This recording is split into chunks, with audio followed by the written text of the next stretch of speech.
seat are you? Oh.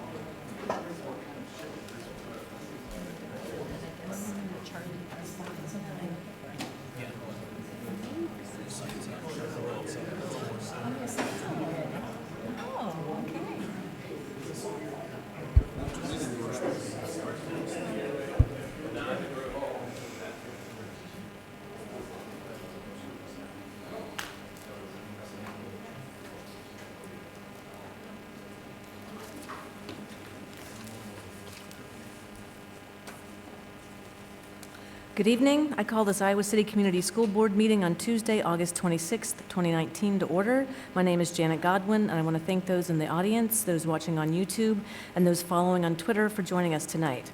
I'll start by introducing those at the table with me. To my right, Superintendent Steve Murley, Directors Ruthina Malone, Phil Hemingway, Lori Rotland. To my left, Paul Ressler, Shine Icestone, JP Clausen, Kim Colvin, Recording Secretary. The public is reminded that if they wish to speak, they need to complete a speaker form found at the table in the lobby and turn it in.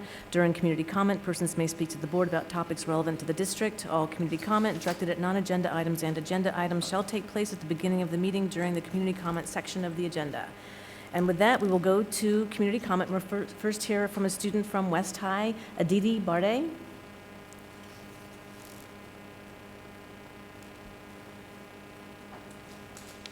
Hello and good evening. My name is Aditi Borde and I'm a junior at West High this year.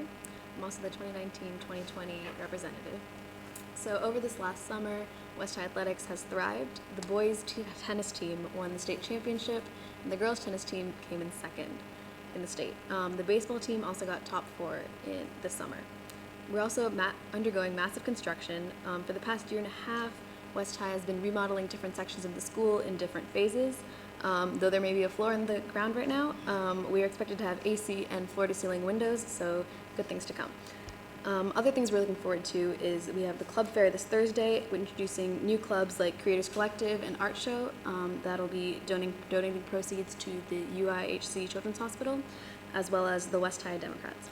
The only girls cross-country home meet for West is this Thursday, and tonight we have the City versus West volleyball game. Next week, we have back to school night as well as the fall drama auditions. So despite school only starting last week, there's a lot going on and we have more to look forward to. So thank you for your time. Thank you, Aditi. Thanks for coming and welcome back to school. Thank you. Next up, we have Jennifer Arturo, and she'll be followed by Julie Van Dyke.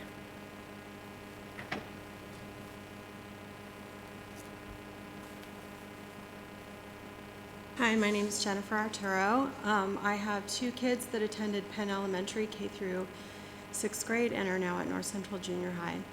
I do not like coming up here having to talk to you guys, but I feel like I don't have a choice.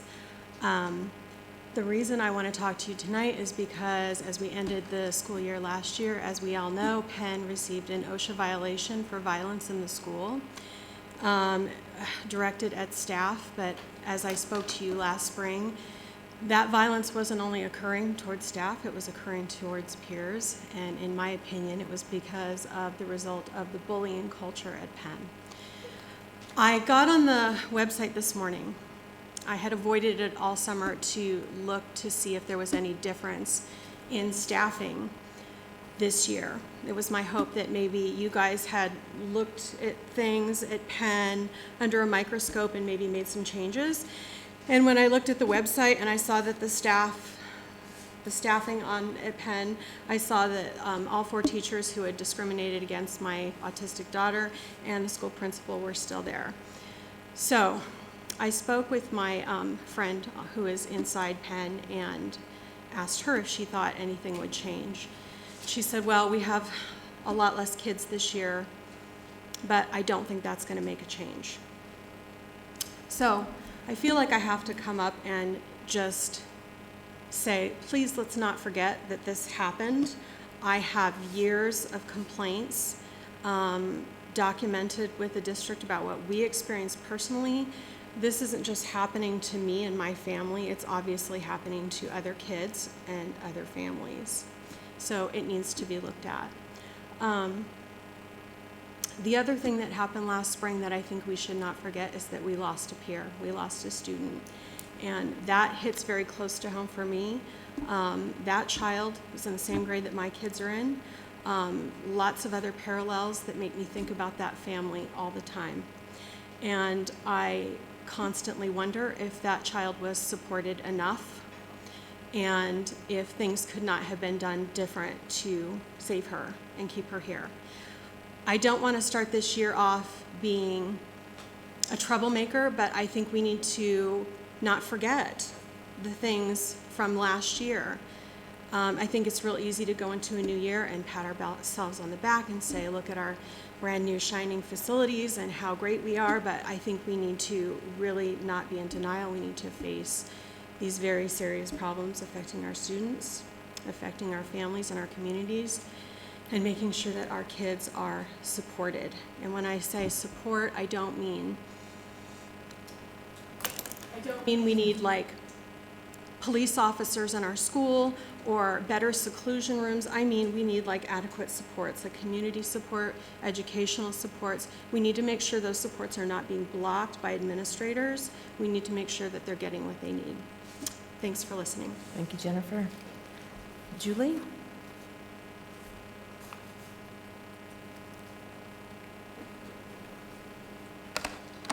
I was pretty shocked at that 7/23, July 23rd work session that I attended after your board meeting, because I certainly didn't see anything in the paper about you having submitted a threat assessment team grant. Did you go to the public with that at all? Or did you just submit that? Or did the administration just submit that? Janet, did you sign off on them sending in that grant proposal? Is it public? Because I don't know anybody that's seen it. Nobody's seen it. Did you sign off on that? Who else signed off on it without going to the public first to tell them that you were actually consulting with the University of Iowa threat assessment team? Hey, you know what?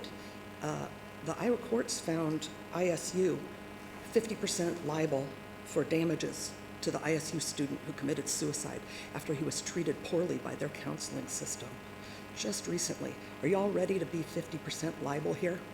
We got insurance to cover that. The people need to see the 4 pages that you submitted. We need to see the grant proposal. Was that made public?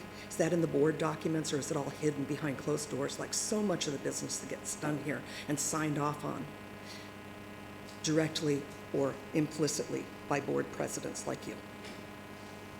The SROs and the threat assessment team are dangerous. You are not qualified to run this. At what point did we decide that our school district was here to assign threat levels to children? When did that become our business instead of educating them? The 4-page document references that your plan was built from the University of Virginia report that was put out in like 2007, 2003? It's like 10 years old or more. That's what you based your plan, your threat assessment team plan and grant on? Something that's that old? Because you know what? The ACLU and I believe March put out a 64-page report called Cops and No Counselors, How the Lack of School Mental Health Staff is Harming Students.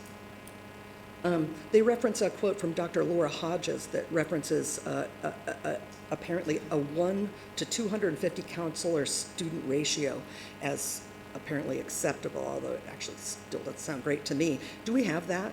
Did you find out if we had that before you decided that we should put people with guns in the schools? I suggest that y'all look at the safety committee notes, because they say things like that you'll be sending people to sending the SROs to people's homes to decide, to ask them if they have guns and to assess if there are family situations in their homes that could contribute to that child being a threat. And this database that you have included in that 4-page grant that you kind of waffled on a little bit, in the work session it was said that that would be taken over later by a third party. You know, you're selling our kids information and you're selling their safety. And I absolutely forbid you to include my son in any of this information. We need to talk to the ACLU. You got to deal with personal liability here. Any of you that have signed off on this, if this goes into effect, you may be personally liable. The district may be personally liable based on this ISU or this ruling against ISU. 50% liability in that student's suicide death. We had your test run of the threat assessment team, the mini version at Southeast Junior High, and after 7 emails from the principal to all the parents in that district, that 12-year-old girl killed herself. And you never told anybody that the principal's husband was the ICPD investigator that conducted over 40 interviews reportedly in that school to determine what was going wrong. You're not qualified to do this. And the STAR thing that you're doing today, really, we got to import autism experts all the way from the West Coast and pay all those expenses. Who's been doing business with them at various events around the U.S.? And do we have a conflict of interest policy yet? Are you Thank you, Julie. required to disclose your business ties to the consultants that we bring in yet? Thank you, Nope. Julie. That concludes community comment. We'll move into agenda setting. Is there a motion to approve our agenda tonight? So moved. Second. Kim, ready to vote? Online voting is open.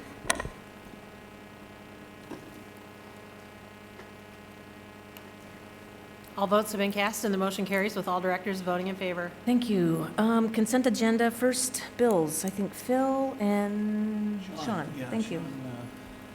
Sean had some very good,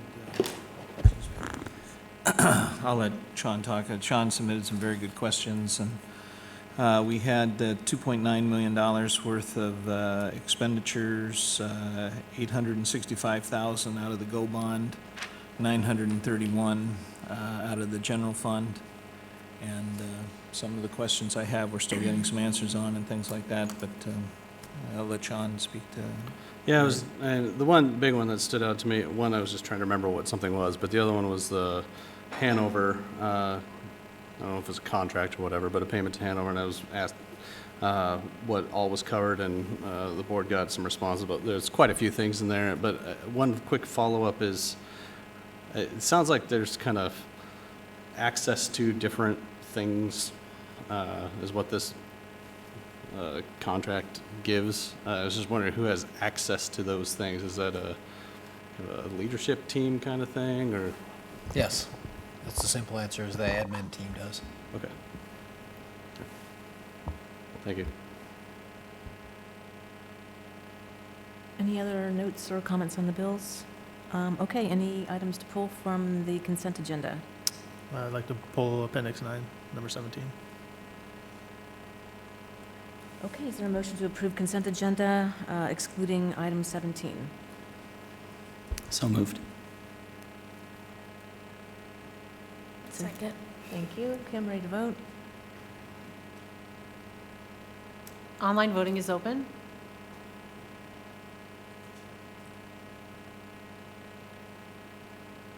All votes have been cast and the motion carries with directors Rotland, Ressler, Godwin, Clausen, Malone, and Eystone voting yea, and Director Hemingway voting nay. Thank you. Appendix 9. Do we want to start with the Northwest Junior High?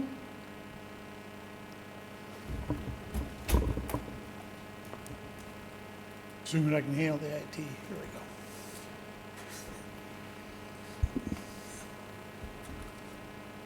Yeah, maybe I can. Good. Come on up. You're up, Vitus.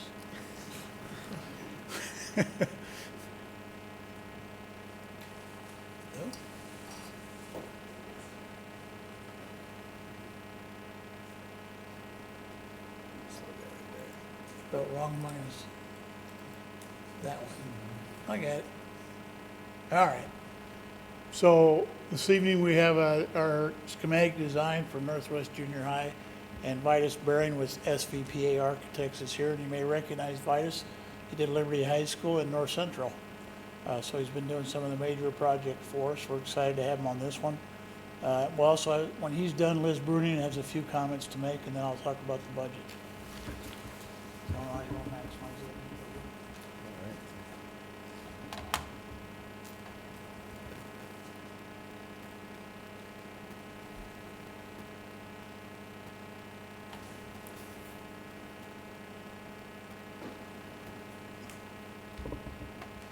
Bear with me just a second here. Here? Yeah, I think we're in good shape. First of all, I want to thank you for the opportunity to be here this evening. We're very excited about the work that's going on at Northwest Junior High. We've spent a lot of time with the staff over the summer, had several planning meetings and getting input from their group. So we're pleased to present the schematic design for Northwest Junior High to you tonight. I will start with just a basic overview on the site plan. What you're seeing on the screen here, the existing building is approximately 127,000 square feet, and that's shown in gray. And we're going to be proposing approximately 17,000 square feet of building additions that you're seeing off to the west side primarily in the maroon tone. One of the things that you may notice on the site plan, we are looking at adding a fire lane around the west side of the building. We've had some preliminary conversation with Coralville. We're not 100% sure that's going to be required, but based on code, we believe we will need to have good fire access all the way around where we're proposing the new additions. So there'll be that. Also, this second site plan here, you will notice this is a grading plan. We will be building up the grade for this new building, for this new gymnasium addition and the fire lane road. And then the other more significant impact on the site is going to be the geothermal well field. This project is slated to receive a mechanical system upgrade for the entire building, and we're looking at a geothermal system to do that. These will be horizontal wells, so they'll go down. They won't disturb that whole area, but eventually they will be underneath that whole area of the playing field and parking lot to the north. Then I'll walk you through just a couple of things on the floor plan. I'll try to keep this high level. If you have questions, feel free to stop, or we can go over those at the end. We've basically divided the building in our plan set into 4 quadrants: the northwest, northeast, southeast, and southwest. So I'll just dive in. Maybe before I start that, one of the things that we heard from staff that wasn't in the original thought process when we started the project was the multi-purpose room, or the secondary gym, was really having some challenges meeting their needs. The ceiling heights were quite a bit lower than regulations would allow for a lot of sporting activities. They're using it for lunch. So staff came to us with that as being one primary concern right off the bat. So with that, we tested the opportunity to repurpose that space for band and orchestra. That was another high priority with the list, is the band and orchestra vocal rooms are really undersized and need to be addressed. And so usually those types of functions take a space with a higher ceiling, and the band and orchestra fit very well within that existing space, and so that allowed us to consider building a new auxiliary gym and using this space creatively to solve that other need. So we've got the band room enlarged here on the north side. There'll be a ensemble room, so students of groups of 6 to 8 can practice. Offices, orchestra room. There'll be a nice flow through the instrument storage into the band room. So the size was just right, the ceiling height was just right, so we think this is a big win for the project to really make a big difference for the music department there. We're also going to be doing some minor renovations in the locker rooms. We're in both the girls' and boys' locker room. We're trying to get the coaches or PE instructor's office accessible off of the gym. So, like for example, in the girls' locker room, you don't have to go all the way into the girls' locker room to find, if there's a female PE instructor. We'll have some improvements to the woodshop area, and then moving into the next area. A couple areas of really more significant renovation. The art room, we'll be expanding the size of the art room. You'll see in the renderings we're going to be adding some windows. This building has very few windows, which is kind of a shame, and so we really want to improve daylighting. Art room is one of those spaces. We're really going to do a major remodel of the family consumer science area, get a 7th teaching station in there. There's a lot of really interesting, small, unused spaces in here, so we're really going to open that up and give it back to some instructional space. So those are 2 kind of key areas of renovation. And then for the building additions, what you're seeing is, again, the auxiliary gym. That's set up to seat approximately 500. They may ultimately wind up using this as their more primary gymnasium. It's slightly larger than their existing gymnasium. Then we have the wrestling room that was part of the original program. And then I think one of the neat things that's going to happen here is we'll have a secondary entrance. We're calling that an activities entrance. So if there's events going on in the evenings or weekends that the gymnasium spaces are being used, This is a kind of a nice way to get folks in and out for those types of events. You have a concessions area, a little bit of a lobby, restrooms to support those types of functions. And then another win for the project, I think, is going to be looking at some opportunities to improve the central administration office. Again, this wasn't originally part of what was conceived in the project, but we want to include this, perhaps price this independently as an alternate. We'd like to make sure this gets in the project, but the opportunity here is just to add, it's basically enclosing this area, which would allow folks to come in through the vestibules and have a secure, safe entry directly into the reception and office area. It would put the key administrators, the dean, the principal, and vice principal with good visibility to the outside. And then we could have an opportunity to renovate what's the current admin office for the Healthy Kids Clinic and the guidance department. And then we'll also be relocating the staff workroom, because that's going to be displaced by another function we'll see here in just a minute. So we think this will be a good improvement to security and to the overall entry sequence into the building. Point out how that space came to be because you displaced ownership. Yeah, that's a good point. Yeah, so as we get, let me back up real quick here. What is currently the band room will now become the choir room, so that the vocal music department will move into what's currently the band room. It's quite a bit larger than their current space, and square footage wise, we think it'll fit well. What was the choir room, by relocating it up to the multipurpose room, is this space in through here. So a majority of that office relocation is going into what's the old choir room, and again, the addition is a very simple, small area where we're basically just creating a glass wall here and here up to that vestibule, and getting that secure, safe entry going directly into the reception office. And then just to expand a little bit further, the Healthy Kids Clinic right now is up on the second floor, up by the media center, so folks that are coming in need to find their way all the way through the school to get there. This will be a lot more convenient for outsiders that are coming into the building for those services. This is just a color diagram indicating, a big part of this project is going to be renovation of the existing space. We're going to be putting in new floor finishes. We're going to be taking out all of the ceilings, putting in new LED lighting, the new mechanical system. And so we've been working with Liz's team on where we're going to have hard surface floor and carpet and those sorts of things. On the second floor, we are making some modifications to the classrooms. We are proposing some millwork replacement, and really the main focus on the second floor, the big improvement that was another high priority list, is trying to get all of the food service cafeteria space into one location so that they're not carting half of the food service down to the multipurpose room.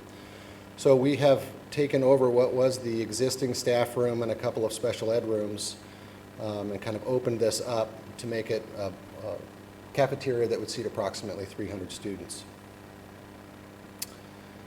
In the sort of general classroom areas, again, another really high priority from the site team was to get some daylighting into the building. And so, as an example, you're seeing a series of new windows being cut in to some of those perimeter classrooms. We are looking at some alternatives for some solar tube daylighting into some of the interior classrooms. Most of these interior classrooms have a partition between them. We're taking that out. We're improving the accessibility into the rooms by making a single door into these interior rooms that's ADA accessible. We're making some ADA accessible improvements to the doors into the other classrooms. And again, highlighting a potential add alternate for replacement of millwork throughout that second floor. And like the first floor, all new ceilings, new floor finishes throughout.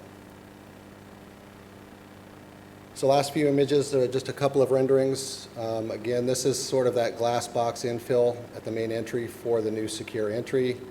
You're seeing up in these locations the new windows that are being cut in. The structure of this building is all reinforced concrete. It's got concrete roof deck and floor to floor. So taking the brick out in these spaces between the concrete should be fairly straightforward and not require a lot of structural modification. Probably should have been some windows in there from day one, so we're glad to be getting those in now, and I know the staff is really excited about that. On the south elevation, this is a little more towards the west side. What you're seeing here is the wrestling addition. This is that activities entrance and the new gymnasium beyond that. Kind of wrapping around the west side. Again, you know, the PE coaches and staff members that were like, well, let's make sure we get the clearance right. So we're gonna, this time, we're for sure gonna have the ceiling clearances to the bar joists for volleyball and all the activities and the curtains that you need. So you will see this volume is quite a bit higher than the old auxiliary gym. And then wrapping around to the north side, again, this is the existing auxiliary gym. We are going to be punching some windows into that for what's going to be the new band and orchestra spaces. And again, you're going to see that, that fire lane wrapping around the side. So that's all I have for We'll now. get Liz up here. I'm just going to add a couple comments. At one time, well, first of all, we were able to add the new gym because we moved band and music and created 2 new rooms in an older space, which really made economical sense. The other thing we looked at was we were talking about making the new gym a storm shelter, but then looking at the building, it's built out of concrete. I mean, it's got a concrete roof. So we've determined there are plenty of adequate spaces for shelter in that. So that allowed us to go back to a more conventional construction for the gym and make it larger, include a few more seats, and just make it a little bit nicer. So just add that to your comments. And then Liz Burney would like to talk a little bit about the process and the reaction from the staff. And she'll introduce her staff. Yeah, we have several people here with us today. We have our assistant principal and dean of students with us, as well as members of our site team and teachers from our building that are also, we're all very excited about this plan because we've basically taken the bond proposal and enhanced it. As you can kind of see, Vitus and his team have been very creative with the needs that we have to come up with replacement ideas for what we have going on. And then it takes into consideration our growing population and all of the needs that we have. I tweeted a picture yesterday of Kevin Brown's band right now with nearly 140 7th graders in the band room, and they're tight. So having this space is going to be very exciting for them. It meets the needs of athletics, fine arts, and academics. We're repurposing some space that we have to really make it a great space to learn. And we're looking forward to making much needed improvements to a very old building. So I'm thankful for all the team members that have put in time over the summer to be a part of that. Everyone's spaces who are basically being taken a look at have been a part of that. PE teachers, band, choir, orchestra, family consumer science, art, industrial technology. Members of our ILT have also been part of that team. So we had a big group that came together over the summer to make this happen. And so everyone's pretty excited about it and looking forward to starting this project. So thank you. So a couple other comments. The media center and the science rooms have been redone since this program started. So we did that early on. So those that need to be touched. They have 5 really nice science rooms and a lime green media center, which was, thank Greg Schultz for that. So the original budget for this project was $15,715,000, and that's the budget we're working with today. I should say the original budget was $10,000,004, but we upped it to $15,700,000 a few years ago. And the available to award is right at $13 million. And our last cost estimate last week, which involved all the elements that Midas just talked to you about, the extra casework and some of those things, came in at $13,400,000. And that's really good. It's not bad at all because built into that is about a 20% contingency. We put a lot of contingencies in there when we're at this level of design. You've heard me say this before. And as we progress through design development, the estimates become better because the detail's sharper. There's more details there. So I don't feel bad about it. I think it's in pretty good shape. I did make a comment in jest to the site team the other day, so I apologize to them. Some of them took me serious. I said, well, we have to give up the windows for the casework. Well, that was just a comparison. It was in jest. So I'm sorry if I got you all riled up. It was in jest, but that was just to point out the example, some of the choices that we had to make during construction. So I think we're in pretty good shape. So with that, we'll answer any questions you might have. Phil, looks like you wanted to jump in with some questions. Okay, well, I'm glad to hear we're getting some windows in that building because there are far too many windowless rooms. You briefly alluded to increases in the wood shop. Can you quantitate it? I mean, is it a foot bigger than what it was? Is it several feet bigger than it was? Does it have ambient light? Can you amplify that? I can expand on that a little bit. We're not technically adding square footage in that area. We are going to make it more operationally effective. There's several small rooms that are just closets that are really underutilized right now with some excess storage that are right up in this area. And so one of the key things that we're going to be doing is opening that area up. There's an overhead storage bin that's a little bit of a concern in terms of bringing materials down. So we're going to bring that out of how they're using that space and allow more of that storage activity to occur in an open space that's currently sort of cobbled up with walls. This is one of the few areas in the building that does have some daylighting. Each of these 3 double doors is glass with glass above. And pulling some of those walls out, I think, is going to improve the daylighting question there. And we're actually pulling this new wall is actually giving a little bit more space to the wood shop area, and it's taking a little bit of space away from this special ed room. We also gained some storage there on that. Yeah, that's a good point, Liz. We've also, we're gaining some storage in through here. Right now, the concession is operated out of this area, and that concession is being replaced down by the activities entrance. Right, and the concession, I believe, earlier was actually metalworking. So we had taken from industrial arts and put into concessions for sports. And so is there any, so is woods the only thing that's being offered? Is there a metal program? Is there any welding or any metalworking? It's an industrial technology program, so they do different types of projects throughout the trimester. They do some, mostly woodworking, but some other projects. I believe there is one welding booth that's back up in this area that we are going to maintain. And one other feature I forgot to mention, we also want to give more visibility to the program.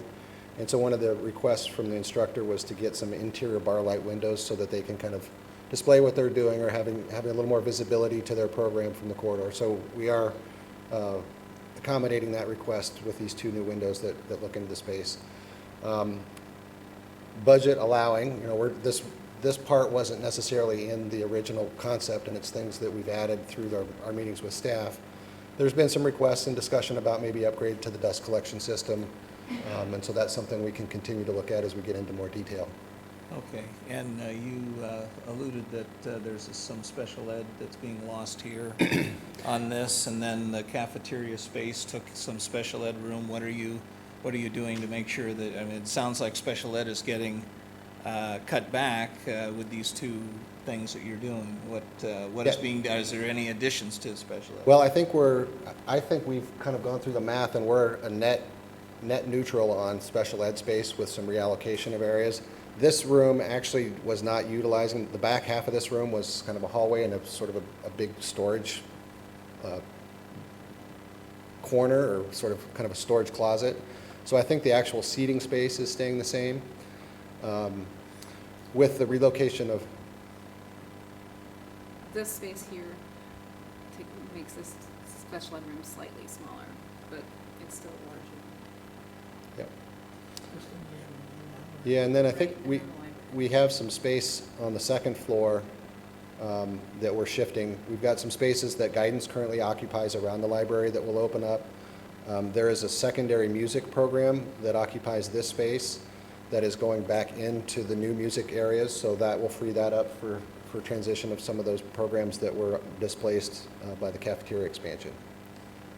And again, we relocated the staff break room area down into the current admin office. So I think we've been communicating quite a bit about making sure we're not having a net loss of any teaching space. I'm wondering about the little theater. Are you making any changes to that space? Very little work going on in the theater, but we think it will be a big improvement. There's a wall that divides that, and we've determined that that is not a load-bearing wall. There is a column that will need to stay in the space, so we are taking the wall out. We have some ongoing study of seeing if there's ways to improve the accessibility up to the stage, but that's still in progress. But finishes, use, we had the discussion about changing the use of that or investing more money in that, and that really wasn't where the priority was. It was just making the existing space more usable by getting that wall out. That's huge. having that wall removed, so thank you for doing that. Yeah. I'm also wondering, one thing Liz and Mitch had talked about was that there isn't a space that's big enough for all of the students at one time, and you mentioned that the gym will seat 500, but is there enough space in there that you can hold an assembly now for all of the students at one time? Well, that question's gone back and forth as to whether we seat all this, I mean, there's 700-plus students there. I think those all-school assemblies are currently taking place in the existing gym, which has a smaller seating capacity. But to answer the question, can they seat comfortably the entire student body in just the bleachers alone? Yeah, not just with the bleachers, but is there enough space in the gym that you can have an assembly even if you're using the floor? I think this new gym does add some additional bleacher seating as well as just opens it up so that there's more space for everyone. And it'll be air conditioned, which our current gym is not, so even when you pack a lot of people in there, it'll feel better, it'll feel more comfortable. And just for reference, the current main gym is about 7,000 square feet. The new gym is about 8,700 square feet. So it is adding some square footage to what they currently have. So if you think about the auxiliary gym at Liberty High School, you know, the practice gym, that's about equal to this gym here.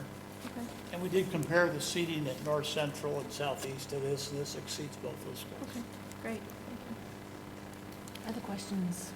You feel good about the cafeteria size space since you were using 2 spaces before? Well, I think just based on a couple of days that we've had where we've had kids not being able to get through the line and they've run out of food, and so we have kids waiting while they bring more food down. I think having everybody in one location, even if we end up having to have 3 lunch periods, I think it's still going to be so much better and so much more convenient for the kitchen staff as well as our staff. And we have penciled in for Facility Master Plan 2.0 future to redo the kitchen, which is also another opportunity to expand the cafeteria if you choose to, the serving area. There's a little patio area there to the north of the building that could be incorporated. So I think with the future plans, that'll be even better. All right, I think, I just have one other quick question, because we've heard a lot about it from our community, that our roofs are not compatible with solar panels. Dwayne, can you speak to that as we're looking at this roof? Right, there's a study going on right now. Matter of fact, I'm supposed to get in a report first of the week to share with Steve, but a concrete roof is pretty simple to build on. It's not. It's more an issue of the roofing material you use and how often it needs to be replaced versus the solar array, but this building would support it probably better than most. Okay, thank you. Well, this looks terrific. Thank you, and I'm really happy, Liz, to hear that you and your team are feeling good about the designs, and they were responsive to what were needs of the school. So this feels good, and appreciate all the engagement and participation of faculty, staff. Good, yeah, and y'all have helped in this process too. So thank you so much, everyone. You've done a really nice job here. Thank you. thanks. Yep, thank you. You wanted to make some comments on Horn, I believe? Well, we do have the Horn drawings in your packet, and they're available for you to look at. We did not ask the architect to come this evening, and Kristen had a funeral to attend, but it's just basically a mechanical renovation of the building. Certainly pull it up if you'd like me to. It's up to you. There's not really much to look at except knowing that we're gonna replace quite a bit of the mechanical work, and if you, so this picture right here kind of shows you all this kind of highlighted pink, all that gets new ceilings as well. Because the ceilings are in kind of bad shape. This whole wing down here on the lower left is fairly new. I walked through it a couple months ago. I was really surprised in the condition it was in. It was really first class. It really was in pretty good shape. There's not a lot's required there. So this area here and this area up here gets all new mechanical. They already have a new gym, so they're in pretty good shape. Will this be a, school year construction in that part? Well, I think we can do a lot of it over the 2 summers. There's not a lot of room to put modular classrooms over there, so we have to figure out the phasing. And once we get more detail, I'll work on that. But I think a lot of it, particularly the mechanical above ceiling work, will have to be done in the summer times. So maybe we can figure out a way to do it over 2 summers, even 3, and not disrupt the school year. If you're at Kirkwood or Grant Wood today, you would agree with that comment because they're living up a construction project. I would agree with that comment. Okay? All right. And that, the budget on that one, I'll tell you, is $1,240,000, and we got about $1,100,000 to give for construction, and right now the estimate's at $950,000. And with plus a few alternates.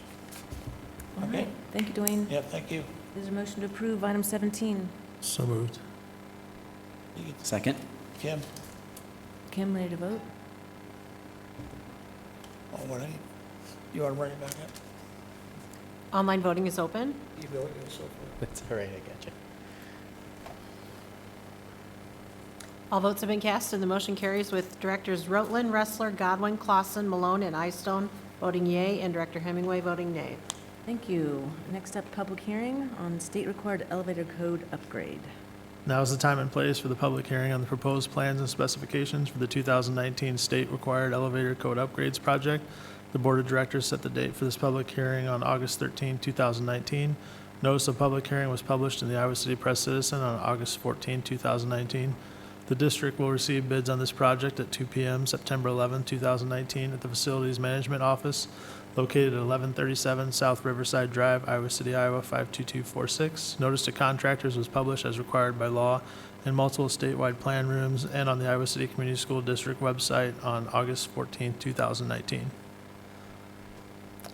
Are there any questions from the board? Are there any questions from the public? Thank you. That concludes our public hearing. Next up is a discussion item on Roosevelt Elementary School disposition.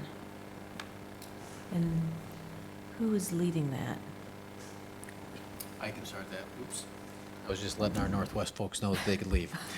Thanks for coming, Thank everybody. you. So we put Roosevelt on there because at this point in time, we have no programs in the facilities. And when I first arrived in the district back in 2009, one of the things that the board had decided at that point in time was to move out of Roosevelt to open Borlaug Elementary School. We went through that rezoning process as that school opened up and rezoned the west side. We've had the opportunity over the last few years to continue to use Roosevelt to house additional programs in the district that were prior to that in rented spaces throughout town. We've now returned those programs back to the regular ed schools, our comprehensive campuses. That's been part of our plan as we went through determining how best to meet student needs, ensure they were in a least restrictive environment from an education standpoint, and they had the greatest opportunity to transition back into regular education if that was an appropriate setting for them. So now that facility is vacant, and we've tried, had that conversation twice since I've been here about disposition of the property, and we're seeking from the board some direction on next steps for that facility. One of the reasons that this came up was the state has changed the law about where proceeds from the sale of facilities go. We used to have specific restrictions about where we had to place those dollars and what we could spend them on. With the change in the law, those proceeds may now be deposited into the general fund, which obviously provides significantly greater flexibility for the district as you look at those resources. So what we're looking for from you tonight is some direction on next steps for us as we move through consideration for the future of Roosevelt. Well, I've been involved with the Roosevelt for a few years, and a lot of the discussions we've been having on mental health and services for students and things like that, what was going on in Trek as far as with students that needed assistance getting reintegrated into the schools worked very well there. And I don't think that the need for those services has gone away. Nor have I seen a need for a permanent home for homeschool assistance and other programming. And the ravine, which is a significant part of that property, is a school of the wild in town that we have not utilized. And there are many potentials for that. We are going to need a home for our ag curriculum, for our increased vocational curriculum. And I just got the boiler inspections and everything on that. I think that it's premature to be talking about disposing of that property before we have discussion with the community. In our discussions about magnets, it's a good location, centrally located. There's a lot of benefits to that property, and I think it would be rash of us to push for a quick disposition of that just to alleviate some general fund shortfalls, which we have a lot of have a lot of responsibility for those shortfalls. So, this isn't the first time it's been talked about, right? So I'm just wondering, what kind of interest has been shown in it up to this point? I mean, I would like to not just say, just sell it and get what you get for it, right? I think we need to be a little bit intentional about what we're going to do with it, and if we are going to sell it, or not sell it, but if we are going to sell it, what kind of stipulations we want to put on it. So I guess I'm just curious, what's been thrown out there? I assume somebody's come out and said, hey, we want to do this or that or the other thing.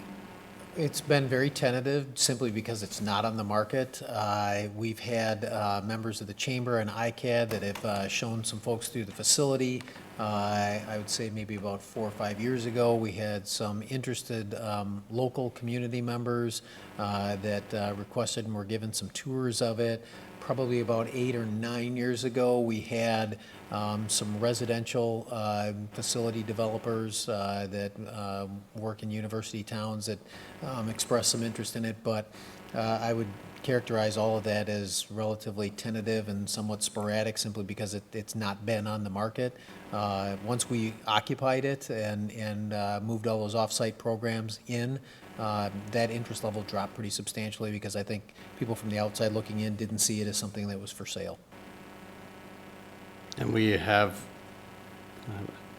I don't sell buildings, but I assume we have that authority to put stipulations on a sale, or no? We had that conversation about 5 years ago, because there's some concerns that we had about the core component. If you know the building, there's a core, essentially 4-space area that is the historic footprint of the school. There was a question about whether or not we could place stipulations on the preservation of that. Also the ravine, we've alternately explored options for the city to turn it into a park. Had conversations with them a few years ago where there was a level of interest. Had a recent conversation with them where there's no longer any interest in that. And so we've explored that, but we haven't done anything official with it. So I just want to clear one thing. We're not getting rid of the TREC program. No, those programs have been relocated Thank either you. into the current secondary schools, or that is part of the addition that's going on at Tate High School. Right. I just wanted to clarify that comment. We're not backing off of the supports we provide through the TREC program. No. With this change. And what are so we don't have anything operating in Roosevelt now. No. And what are our monthly expenses for just maintaining the facility? Sorry for a trick question, but Well, currently we're operating the life safety systems in the building.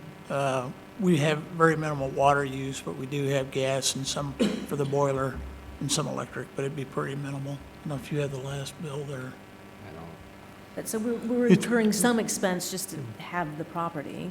Right, whether just to we're- protect the asset, Yeah, if nothing else. exactly. Yeah. And to really use the property, we'll have to invest in the boiler and other renovations, it sounds like, and right now, we don't have any allocated funds for upgrading Roosevelt.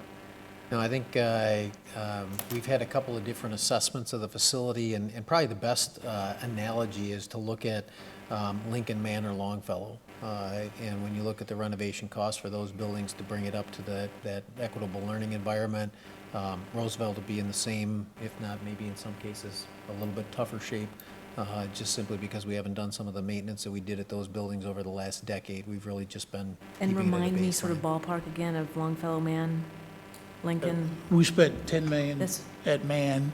At Longfellow, we spent about 11 and a half, 12.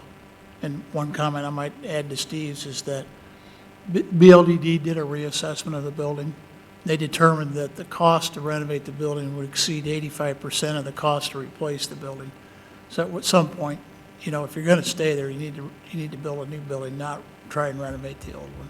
And again, we don't have funds in our current GO bond. We'd Not at have this to time. either wait for SAVE funding or another bond at some point for an FMP 2.0. So we're years away from doing the kinds of upgrades the building needs.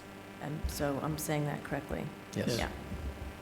Which then leads me to believe then, I don't know that it makes fiscal sense for us to keep the building. And so that would be my take, that I think maybe it is time to consider disposition, especially since we could use the funds from the proceeds from the sale for general fund and begin clawing our way out of the budget situation that we found ourselves in last spring. So that's my 2 cents. What's the market value, do we think? That we don't know. We're going to get an appraisal done on it, excuse me, and bring that back to you. One of the challenges that you have with a building like that is whoever comes in, if they want to do any significant work in it, either rehabilitation or put something else up that's new, it's going to be an expensive prospect to either demolish or remodel simply because of the age of the building, some of the infrastructure challenges with it. That'll affect the resale value for us. So we'll get an official appraisal done on that and then bring that number back to you. And that helps us, I think, as we look at it and say retention or disposal and be able to really ascertain whether one of those is a better choice than the other for the district. As I remember, when it was on the market, and Jeff, I think you even did some of the open houses when people came over there, or maybe I was remembering something. No, it was Dwayne's predecessor. But anyway, at that time, I think it was the high bid was less than $300,000 for the property. And I'm sorry, to give away that property for $300,000 is a mistake. Now, granted, you know, we had surveys we had engineering surveys that said, oh yeah, it's going to fall down on itself. Oh yeah, we got to close it. Well, we closed the school, we built Borlaug. Well, then when we got the results that, oh, we'll only get $300,000 for it. Well, we had another engineering survey that said, oh yeah, it's great. We can keep it going for years. So you'll get whatever you want when you hire someone to go in there and tell you what's going to happen with that building. But and I'll say again that you know the community has to have an opportunity to weigh in on it. There's a significant amount of people in the community that have there's some real architectural significance to the front of that, to the one side of it, which unfortunately doesn't shine onto Benton Street. So that may be an unfortunate thing, is that a lot of the architectural beauty of it is not seen by the public.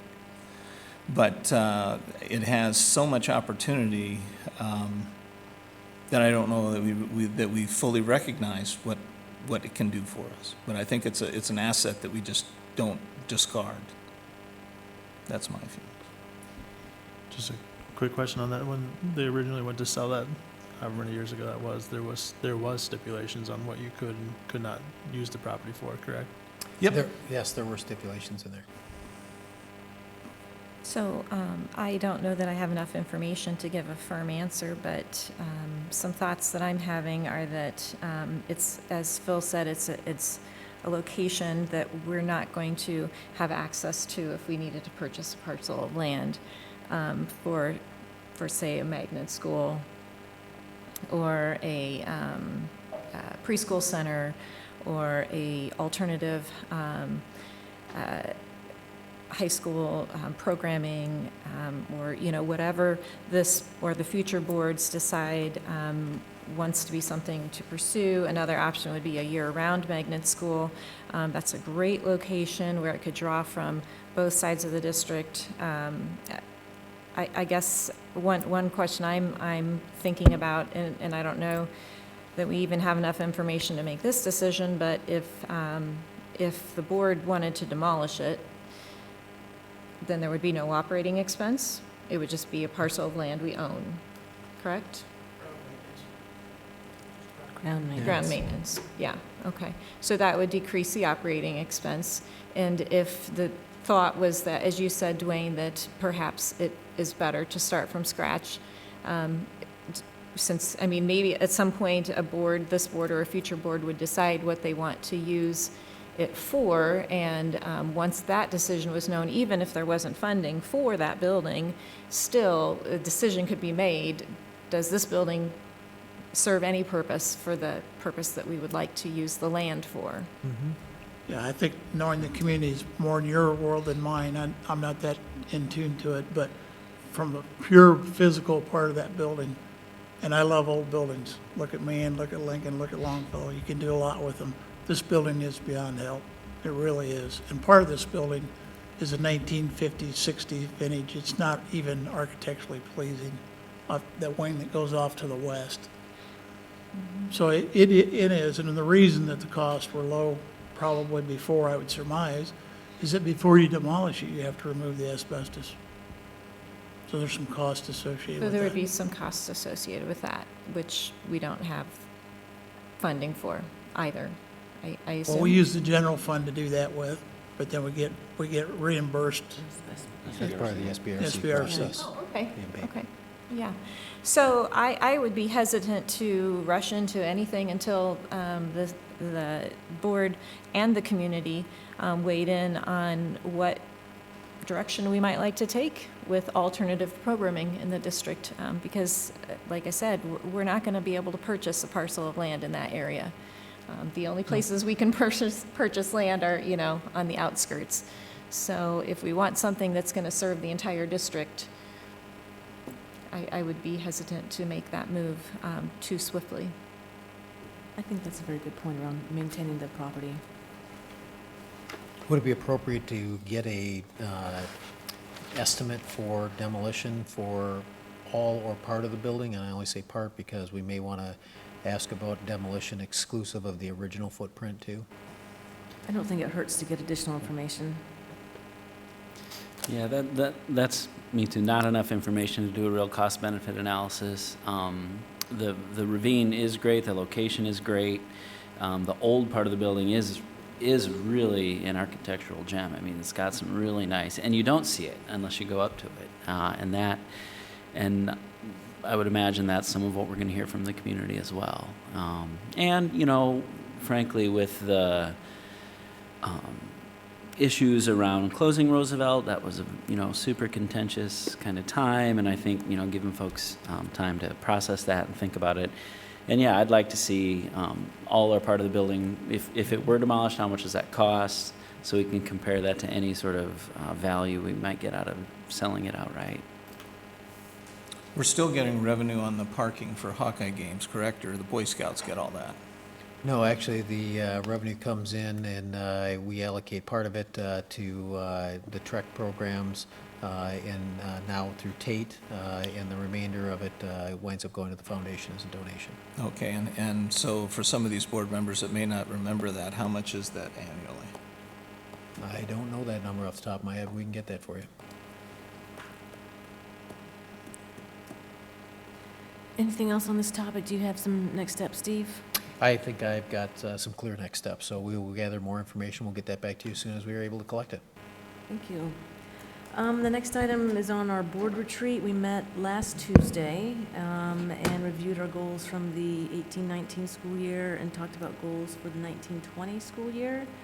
I flooded your email inboxes with 3 different versions where I kept adding things that I left off the previous versions, but I thought I would just quickly review the goals that we talked about that are documented in this very early draft of our goals. I got some feedback from Sean in terms of including the link to the ISB better boardsmanship practices, but I would encourage, board members to take a look, and we also said as a group that we needed to look at these goals in terms of all the other district priorities that we have going on as a next step as well. So just real quick, the things that we talked about, wanting to continue to evaluate academic achievement programs for efficacy. We want to continue to focus on increasing the number of teachers and administrators of color. We talked quite a bit about implementing MTSS and PBIS at our secondary schools and expanding to more of our elementaries. We talked about developing and implementing a plan for sustained outreach and engagement with all of our district communities. We talked quite a bit about designing an improved professional development experience and developing an implementation plan, knowing that that takes some time to put into order given the different stakeholders involved. With changing the timing and for PD. We talked about beginning planning around improving safety responses in our schools. We've obviously gotten lots and lots of input from the community on that matter, and as a board, we believe we need to continue to focus on that. We talked about developing a vision and strategy for innovating in our schools, sort of around that profile of a graduate. We had a lot of conversation around CTE in that space and apprenticeship type programs and those sorts of things, trying to understand what skills students need to have to be successful when they leave high school, and that those experiences in our learning environments be hands-on and really focused on achieving workplace skills. So it was maybe not a great summary, but we did talk a lot about needing to do that vision and strategy work and developing that profile of a graduate. We talked about FMP 2.0 based on educational direction of the district. We didn't want to focus just on facilities. We wanted to talk about facilities within the context of where we wanted to take our district, and so that sort of the profile of a graduate would potentially be an important input to that FMP process. We talked about needing to approve the inclusive play guidelines and develop a strategy for implementing and executing on those guidelines. And I think we said that's coming from the Playground Committee in the October timeframe. We talked about our climate resolution and that we want to make sure to include hard targets for controlling emissions, et cetera, by the end of this calendar year. We've specified that in our resolution that we would add those targets once we develop baseline emissions and got more information on solar feasibility and that sort of thing, those two things that we're progressing. So we didn't want to leave that out. In board governance and development, we talked about the new, replacing the Carver process with sort of the ISB sets of policies, and that we're on track to have that done before the November election. We talked some about development activities for board members, and it may not be group board member training, but it may be that individually we try to attend a circle or I'm trying to think, there was another example that we had. I think, Amy, you extended an invitation to, thank you. And so, board members availing ourselves of those sorts of development opportunities as they're available. And then there is, the boardsmanship or school board U just came out on ASB coincidentally last week. And so there's a link in the document around what it takes to achieve individual board member boardsmanship goals, as well as the team award. And then on the financial side, we have kept an item on continuing to explore Pearl. And then, Sean, your note around, and I put it under financials, like try to find a way to bring back the things that we had to cut in this budget cycle, and so that we restore as best we can the things that were cut, and that having an eye on that in our next year's budgeting cycle, I thought was discussed as well. So that's what I captured from our discussion. And I would, ask directors to send comments or feedback for update, at least in the wordsmithing in the document. But I do think we'll probably need to meet again within the context of the administrative and district priorities, Steve, that you showed. I think they're still on the wall back there, and make sure that we're focusing on, from a priority standpoint, not trying to do too much. We want to be realistic about what we can achieve. And so that was it.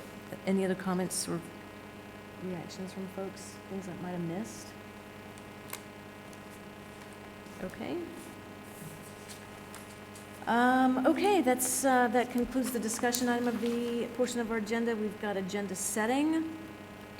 So, I'd like to propose that on the 10th of September, we have an exempt session. We had to cancel that this evening or postpone it.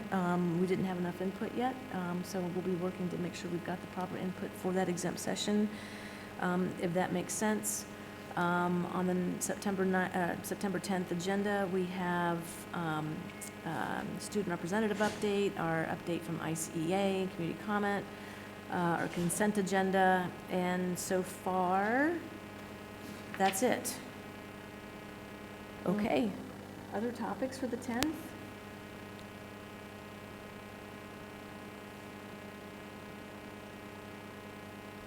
And I'm struggling with, we keep our board meetings fairly light and trying to have some of these conversations that we talk about having conversations. We put them in work sessions and things like that, and I think we do have better conversations there. But I want to make sure that we're not just forgetting stuff. We and, do have a major one on there. I It's the apologize, it's not in the safety one. draft, it's our school safety one. That's So what I we've- thought, We've and I was invited the just- Iowa City PD and U of I to come in and present to you, and they accepted that invitation, so that will be on here. Yeah, I was, And that's, excuse me, Go ahead. Janet, is that a fairly broad discussion, or what, or is it fairly specific? Well, we asked them to come in and present to us specifically on what a threat assessment team is, and then we also extended to the board an opportunity to provide questions to them in advance. I know I've gotten a couple from several of you already. We've been getting a lot of questions from the community about class sizes, both elementary and secondary. Right. Is that something we want to have on an agenda at some point? Yeah, because, I mean, you guys are making adjustments and things like that. Would there be anything that you could share with the public at that time? Sure. Okay. so an update on class sizes on the 10th? And remind me, we get I can't remember which report it is, the student learning report that has the class sizes in it. Yeah, is that in January? In the fall? In October, maybe? I have to look at the specific date. I think what we've talked about doing is trying to give you some comprehensive reports here in the fall, and so typically that's been an early winter report, and we would front load that. The enrollment data would be kind of almost like an autopsy of the year before, but the class size data would be a report from what we started the school year with. So that'd be like that, is it the 1st of November or 2nd? Yeah, I think it's the 1st November. Remember, we do our official count October 1st, so, but we could definitely give you some preliminary class sizes. I think the community would appreciate it I if think we more talked about timely, that. yeah. Yeah. So on the 10th, we'll have an update on class size, and then we'll also have the threat assessment discussion. And it will be good for us, I think, if we can get those questions in ahead of time so they can have data or information, prepared if we need some additional information from them. I think the class size thing goes directly towards let's figure out how to put back what we've lost. Yeah? Because that's a big consequence of what we lost this year. And, one of many things, but it's definitely shown itself in, day 3 of the school year, right? We've heard a lot about it, and it's been a struggle, I think, in a lot of our schools. Oh, and there's also the stuff that we lost Prior to that. way yeah. ahead of that, too. Yep. So- And I just want to reiterate, I'm interested in hearing not only just elementary, but also secondary class size information. Thanks. Very good. So that's the board meeting on the 10th. And we don't have a work session that evening. We do have an education committee coming up on the 17th. And I'm working with JP on that. We just got a tentative list of items from the ICEA. JP made a good point that Brady managed to schedule us for a meeting in March, so I've got that back to the drawing board for him, so he's going to try to reorder those last groups. I do know the first one, if you remember, one of the things that JP had asked about last time was to go out to the ICEA for them to poll their members and talk about those things that they would like to showcase for us. So he came up with a list of those, and it took a little bit just with the start of the school year. But the first one that they would like to do is PBIS. One of the requests was to do it at the location of the presenters, so you can tentatively pencil in doing that at Liberty High School. And we'll have a PBIS focus at the secondary level. So that great. one we're pretty comfortable on. The rest of them, he's going to get ironed out and going to get another draft back to JP here hopefully within the next day.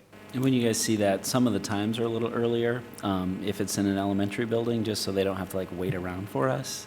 So just for your schedules, kind of know that some of those are going to be timed for the end of the elementary day, so they can just kind of not have to sit and wait for us. Okay, fair enough. Okay, anything else on agenda setting? Hearing none, is there a motion to adjourn? So moved? Second. All in favor? Aye.